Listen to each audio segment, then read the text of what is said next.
এবার গ্রামে গ্রামে বিক্রি হচ্ছে সরকারি ত্রাণের ত্রিপল। 1000 টাকা জোড়া হিসাবে দাম রাখা হয়।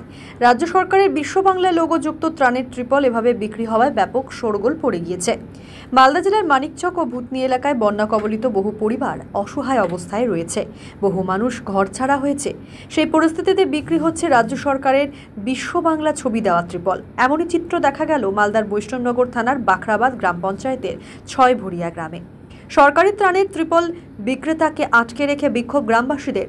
এ ব্যাপারে বিক্রেতাকে জিজ্ঞাসা করলে তার দাবি, মালদার মানিকচকের ভূতনি এলাকায় বন্যায় ক্ষতিগ্রস্ত যেসব পরিবারগুলি 2 থেকে 3টি ত্রিপল পেয়েছেন তারা বিক্রি করে দেয়। তাদেরই কাছ থেকে কিনে এনে গ্রামে গ্রামে বিক্রি করা হচ্ছে বলে তার দাবি।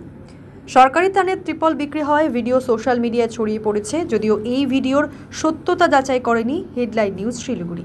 আরে ভাই আমরা শুনো, হ্যাঁ এটা তোমার ই করেছে মানে ভূতনিতে বান লেগেছে, হ্যাঁ ওখান থেকে মানে সবাই পেয়েছে, পাবলিক পেয়েছে, হ্যাঁ তো ওখান থেকে যারা 2-3টা বেশি মনে করো 5-6টা পেয়েছে তারা বিক্রি করেছে। যাদের একটা লোক এসেছিল, একটা ছেলে তিরপাল, সরকারের তিরপাল বেচতে আমরা দেখেছি। ফাড়ো তো ফাড়ো, তাহলে পালার চেষ্টা করবে না, মেরে দেবো।